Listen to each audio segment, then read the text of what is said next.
On this episode of Make or Break, I swapped my Mark 1 Ford Escort for a Ford Sierra Sapphire COSWORTH. Gonna escalate, Dave. Love it. We're gonna love it. So it all comes down to this, guys. The Mark 1 Escort is loaded. You know I've had this baby for 7 years, but the things are changing. I've shown you around the car. You've seen everything about it. I love it, but my childhood is biting at my ankles at the minute. Yeah, guys, it's all happening. We're gonna go for a little road test, passenger side. It's all happening. I'm excited. So there you go, Ford Escort Mark 1, 1100 base, NAN 232K, end of an era. So I've owned this car for 7 years, and she is gone. Absolutely devastated. She's being loaded in here to its new owner, and we'll go over the new car in just a minute. So here she is, guys. You saw this on the Ben Collins video in the Field of Dreams, but this is my 1972 Ford Escort. And although it looks like a Mexico, it is not. This car is 1100 base model, and that means that when this car was new, it would have been your bone stock granny wagon. And that's what it was up until a few years ago. This car itself was owned by an older lady, and at one point it was one owner, and I think it's like 20 owners now or something like that. But this car has never been welded. So normally on these strut towers here you see some weld marks, but there's nothing there. On the bottom of the wings, they've never been removed. They've got the original rubbers all the way around. The scuttle panel has not got any dents. It's got the original engine tag there and all the numbers, which obviously denote this being 1100 base. The rivets down either side of those correspond to each side immaculately. The firewall is pretty. I mean, someone at some point has put a engine oil pressure gauge there for some reason. You've got the Burton rocker cover, you've got the twin 40 carbs. You know, this car is a very nice car, but it just needs some love. I've had the car for over 7 years, and you know, the other day it popped up on my social media. Dave, when you started working for me, this was here, right? It was on the back ramp. Right, yeah, I think it came in on my first year. I think. How many years ago was that? Nearly 8 years 8 ago. years ago, it's on the back ramp. And it wasn't owned by me then. It was only about a year later that me and my mate bought it. But you start looking around it, and underneath the bonnet, all these spot welds, everything are all original. You look at the wings, they're really, really pretty, also not been replaced. And then down the sides, you've got your plastic Perspex windows, which obviously are rally spec. So obviously if you have a crash, you're not going to kill anyone.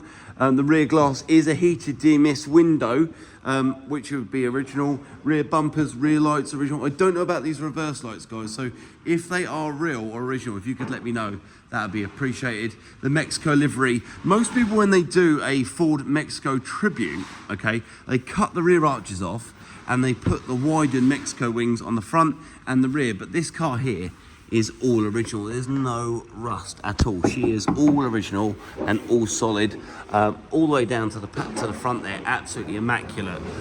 This is where it gets a bit silly. So this car was made as a sprint car. So in here you've got your Sparco race seats, you've got your twin back seats, all been deleted. You've got your roll cage and your vinyl roof lining, but you've got these horrible, disgusting Fast and Furious gauges. You've got some gauges over here. Sorry guys, the sunlight is glaring it. You've got the fuse panel up here, which is nice. You've got your vents, but not sure if this dashboard would be originally in a Mark 1. You've got the Sparco steering wheel, which I believe is removable, which it is. You've got your Indy blinks, but everything on this car works as it should. You know, you've got 2 fuel pumps. You've got 1 and 2 down here. This is your bias valves that allows you to change your bias. So what your bias is your front brake. So normally most cars are set up like 65 35, so 65 on the front because that takes the weight of the car moving forward, 35 on the rear, so when you brake it brakes kind of evenly.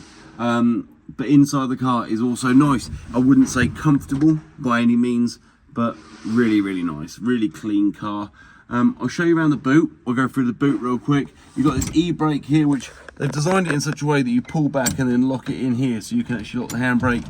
The gear lever, I think, has got a short shifter, but this gearbox in this car is a Type 9 out of a Sierra. I'm going to grab the paperwork quick. So obviously this car I've owned for a long time.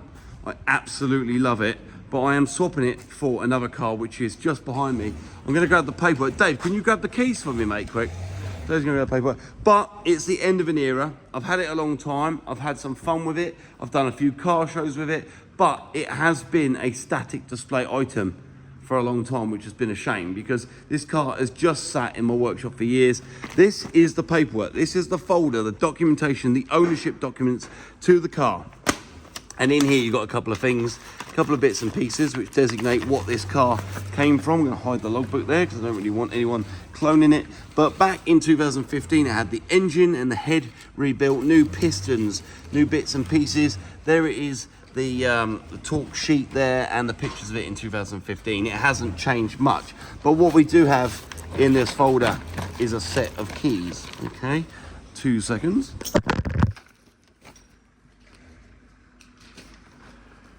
Fucked the video up, didn't it?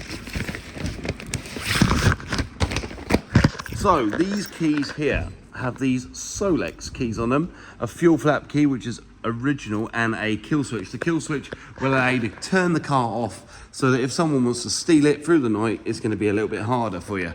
If someone wants to nick this car, they will steal it. These Solex keys, you pop that in there. There we go. So in the boot here, you've got two tanks. They're the keys, don't lock them in the boot. You've got the original Ford tank, which is in lovely condition, which connects directly to the fuel tank just there. And then you've got this hill climb tank. This hill climb tank here can take about 5 litres, I believe, legally. So when you're racing, they can legally measure your fuel gauge, spare wheel in the back, 2 fuel pumps and galvanised. If it was me, I'd rip all of that out, put a nice carpet in the boot and go back to OE spec. But like I said, guys, it's the end of an era. This car is leaving my possession. It's going. But do you know what? It's another childhood dream has been realised. Here it is. What year is this car? 1988. Ford Cosworth Sapphire. So this car to me is absolutely beautiful. It's a Ford Sierra Cosworth. It's not a four-wheel drive. So there's people out there that are under the assumption that it's a four-wheel drive car. You know, the four-wheel drives are worth a lot more money, but that is incorrect. The two-wheel drives are the ones that everyone wants. It's a little bit more scary, and in my opinion, this is one of the last muscle cars that England and Ford ever produced. So this bonnet here is off a four-wheel drive because it was a cooler bonnet, because the two-wheel drives don't have the louvers, and also the leather interior is also out of a four-wheel drive. But you know what? Absolutely beautiful. How many miles have got going on here? 75,000 miles from new. Obviously, this is not the original colour. This car would have left the factory in crystal blue. And yeah, very, very happy with it. I mean, the paintwork is amazing. It was painted in the early 90s, we believe, by a guy who loved the colour imperial blue, I believe, instead of crystal blue, but really, really pretty. But the bit that gets all of you guys talking is what's under the bonnet. Okay, so you have the later Cosworth engines, which are in the Scorpios, which is the 2.8 V6. I'm probably wrong, someone's shouting at the screen. But that is the part that everyone loves. That is the Cosworth YB 16-valve dual overhead cam, original airbox, okay, which is lovely. But we also have the Piper Cross induction kit as well. This wing here, see that little Ford badge? That means that one is real, but this one is not, but that's fine. Really happy with the trade. Like, I'm really gutted to let the Escort go, but really happy for this new venture. New toy, new bit of fun. Let's get a loaded Dave on the truck. Let's get it on the truck and we'll go through it. And yeah, guys, it's been another day. It's been another laugh. Thank you so much for watching another episode. I'll see you next time on Hard Up Garage when we work out what we're going to do with the Sapphire. We're going to bid farewell to the Mark 1 Escort and hello to the new Sierra. Thanks for watching, guys. See you next time.